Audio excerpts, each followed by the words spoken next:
அன்பர்களே, மக்களின் மனக்குரலாக நான் ஓபி பன்னீர்செல்வம் அவர்கள் நாளுக்கு நாள் ராமநாதபுர தொகுதியில் வெற்றியை நோக்கி சென்று கொண்டிருக்கிறார். அதே நேரத்தில் இபிஎஸ் அவர்கள், எடப்பாடி பழனிசாமி அவர்கள் நாளுக்கு நாள் தோல்வியை நோக்கி சென்று கொண்டிருக்கிறார். இதை நான் சொல்லலைங்க, பொதுமக்களுடைய கருத்தாக இருக்கிறது. பல்வேறு கருத்து கணிப்புகள் அதை தெரிவிக்கிறது. ஆரம்பத்தில் பன்னீர்செல்வம் அவர்கள் அந்த தொகுதியில் நிற்கப் போகிறார் என்ற போது அவரை எந்த வகையிலெல்லாம் அவரை தோற்கடிக்கலாம் என்று முயற்சி செய்து கொண்டிருப்பவர் எடப்பாடியார். அவர் தோற்பதற்காக அதே பெயர் கொண்ட பல பேரை தேர்ந்தெடுத்து கண்டுபிடித்து அவர்களுக்கு பல லட்சம் கணக்கில் பணம் தரப்பட்டு அவர்களை அழைத்து போய் அங்கே வேட்பாளர்களாக நிறுத்தினார். ஒரு முன்னாள் அமைச்சர் அவர்களை எல்லாம் அழைத்து சென்றதும் அவர்களுக்கு வேட்புமனு உடனிருந்து தாக்கல் செய்ததும் எல்லாம் தெரிந்த விஷயம்தான். ஏன் இவர் பன்னீர்செல்வத்தை பார்த்து பயப்படுகிறார்? கட்சி அவரிடம் வந்துவிட்டது, சின்னம் அவரிடம் வந்துவிட்டது, அவர் கட்சியினுடைய பொதுச் செயலாளராக மாறிவிட்டார், எல்லாம் முடிந்து விட்டது. ஓபிஎஸ் அவர்கள் எதுவும் இல்லை, அவர் ஜீரோ என்று கூறிவிட்ட பிற்பாடு கூட எதற்காக இந்த வீண் பயம்? எதற்காக அவர் பெயர் கொண்ட அதே வேட்பாளர்களை அங்கு எடுத்து போய் நிறுத்த வேண்டும்? பொதுமக்கள் கேட்கிறார்கள். ஆரம்பத்தில் ராமநாதபுரம் தொகுதியில் அவர் சின்னம் தேர்ந்தெடுப்பதில் கூட பல்வேறு சிக்கல்களை உண்டாக்கினார்கள். அவர் கேட்ட சின்னம் தரப்படவில்லை. இருந்தாலும் பலாப்பழ சின்னம் அவருக்கு ஒதுக்கப்பட்டு இருக்கிறது. இன்று அந்த சின்னம் தொகுதி முழுவதும் எடுத்து செல்லப்பட்டு இருக்கிறது. இதில் ஒரு வேடிக்கை என்னவென்றால், அதிமுகவினரே பன்னீர்செல்வத்திற்கு அங்கே வேலை செய்வதாக செய்திகள் வெளிவருகிறது.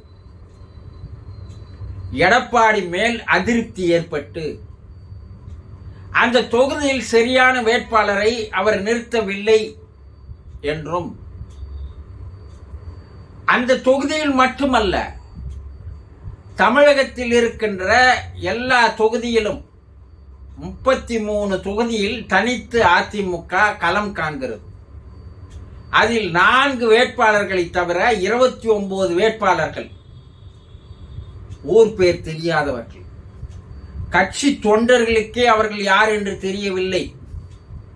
அரசியல் தெரியாதவர்கள், அதிமுக வரலாறு தெரியாதவர்கள், எதிர்கட்சியை எதிர்த்து பேசுகின்ற பேச்சு ஆற்றல் இல்லாதவர்கள், அதிமுகவின் கொள்கைகளை தெரியாதவர்கள், அதிமுகவினுடைய சாதனைகளை தெரிந்து கொள்ளாதவர்கள், எதிர்கட்சி வேட்பாளர்களை எதிர்த்து நிற்கக்கூடிய அளவிற்கு பணபலம் இல்லாதவர்கள்,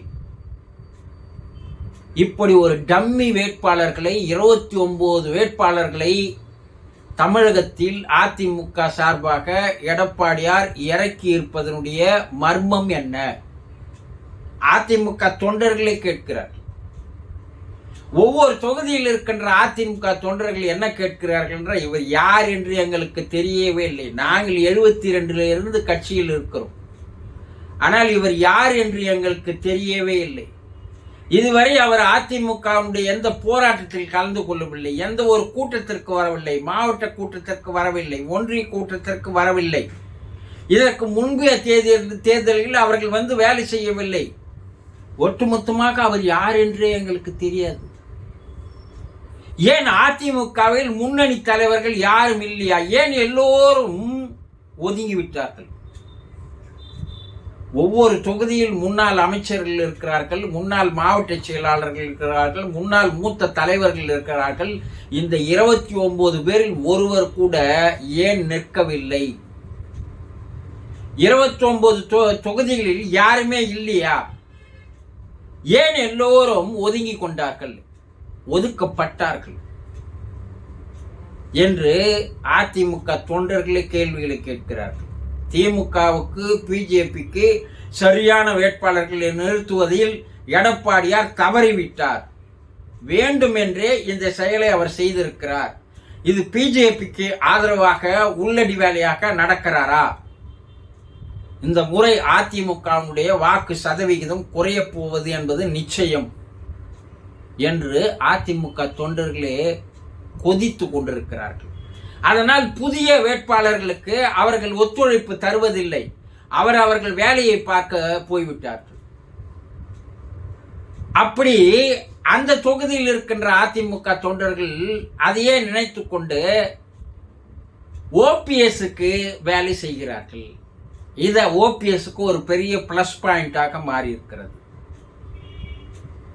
இரண்டாவது, அவருடைய 2 மகன்களும் சரி, அவரோடு இருக்கின்ற 4 எம்எல்ஏக்களும் சரி, முன்னாள் தலைவர்களும் சரி, பம்பரமாக தொகுதி முழுவதும் இரவும் பகலமாக இறங்கி வேலை செய்கிறார்கள்.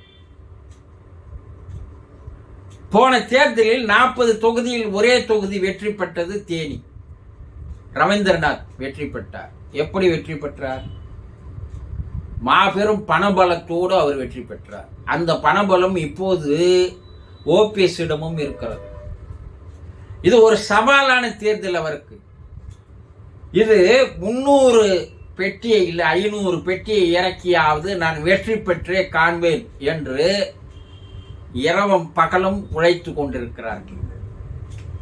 என்னதான் எதிர்த்து திமுகவில் ஒரு முன்னாள் பாராளுமன்ற உறுப்பினராக எஸ்டி கூரியரினுடைய அதிபராக நவாஸ் கரீம் இருந்தாலும் கூட ஓபிஎஸ் அளவிற்கு பணபலம் ஈடு கொடுக்க முடியுமா என்பது சந்தேகமாக இருக்கிறது. இவர் ஏன் எடப்பாடியார் பயப்படுகிறார்? ஒருவேளை ஓபிஎஸ் வெற்றி பெற்றுவிட்டால் மத்திய மந்திரியாக ஆகிவிடலாம் என்று ஒரு தப்பான கணக்கு போட்டு பயப்படுகிறார். ஓபிஎஸ்க்கு மந்திரி பதவி தரமாட்டார்கள். பிஜேபி பொறுத்த வரைக்கும் அவருடைய கட்சியில் இருப்பவர்களே வெற்றி பெற்றால் அவர்களுக்கு மந்திரி பதவிக்கு போட்டி போடுகிறார்கள். ஆனால் இவர் வீணாக பயப்படுகிறார். அதனால் அவருக்கு தோற்பதற்குண்டான சதி வேலைகளில் இவர் ஈடுபடுகிறார் என்று பொதுமக்கள் பேசுகிறார்கள்.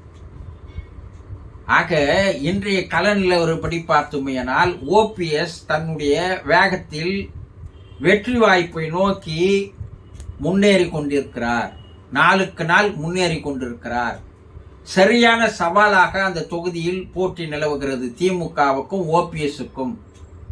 அங்கே அதிமுக செல்லா காசாக மாறி இருக்கிறது. அதே நேரத்தில் தமிழகம் முழுவதும் இருக்கின்ற டம்மி வேட்பாளர்கள் நிறுத்திய 29 தொகுதிகளிலும் அவர்களுடைய வேகம் குறைந்து வருகிறது. ஏனென்றால் அதிமுக தொண்டர்களை வேலை செய்யவில்லை.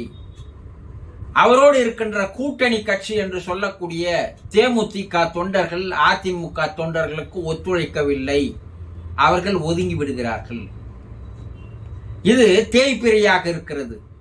ஓபிஎஸ் வளர்பிரியாக இருக்கிறது. ஆக ஒவ்வொரு பொதுக்கூட்டத்திலும் கூட பிஜேபி அவரை எதிர்த்து பேசுவதில்லை, மோடி எதிர்த்து பேசுவதில்லை, அமித்ஷாவை எதிர்த்து பேசுவதில்லை என்ற ஒரு கொள்கையோடு இது பாராளுமன்ற தேர்தல். பாராளுமன்ற தேர்தலில் மத்திய அரசை எதிர்த்து பேசுவதுதான் ஒரு கட்சி தலைவருக்கு அழகு. ஆனா அவர் அந்த பக்கமே திரும்ப மாட்டேன்றார். அப்போ பொதுமக்கள் என்ன கேட்கிறார்கள்? இவர் சட்டமன்றத்திற்கு நிற்கிறாரா, பாராளுமன்றத்திற்கு நிற்கிறாரா? எதிர்கட்சியாக இருக்கக்கூடிய ஆளுங்கட்சியாக இருக்கக்கூடிய தேசிய கட்சியை பிஜேபி எதிர்த்து பேசவில்லை என்றால் நாளை இவரை நம்பி வாக்கு அளித்து என்ன பயன்? இருக்கும்போது மைனாரிட்டி மக்களுக்கு துரோகம் செய்து விட்டார். இப்போது நான் அதற்காக ஒத்துழைக்கிறேன், உங்களோடு இருக்கிறேன் என்று போய் பேசுகிறார். நாளை இவருடைய நிலைமை என்ன? இரட்டை வேடம் போடும் இவரை நம்புவது தப்பு என்று மக்கள் மத்தியில் ஒரு கருத்து உலவுகிறது. அடுத்தது என்னன்னா, அதிமுகவை நடத்துகின்ற அளவுக்கு இவருக்கு திறமை இல்லை, இவருக்கு அறிவு கூர்மை இல்லை, அறிவு ஞானம் இல்லை, சூட்சுமாக செயல்படுகின்ற ஆற்றல் இல்லை. எது எடுத்தாலும் திமுகவை பற்றி பேசி வருவதே இவருடைய வேடிக்கையாக இருக்கிறதே தவிர, இவர் ஆட்சியில் 4 ஆண்டு காலத்தில் என்னென்ன செய்தார் என்று சாதனைகளை அடுக்க இவருக்கு தெரியவில்லை. இதையெல்லாம் பார்க்கும்போது அதிமுக எடப்பாடியார் மூலமாக தேய்ந்து வருகிறது. ஒவ்வொரு தேர்தலும் தேர்ந்து, இந்த தேர்தலில் இன்னும் அதிகமாக தேய்பிரியை நோக்கி செல்லும் என்று பொதுமக்கள் கூறுகிறார்கள். பொதுமக்களுடைய மனக்குரலாக நான். வணக்கம்.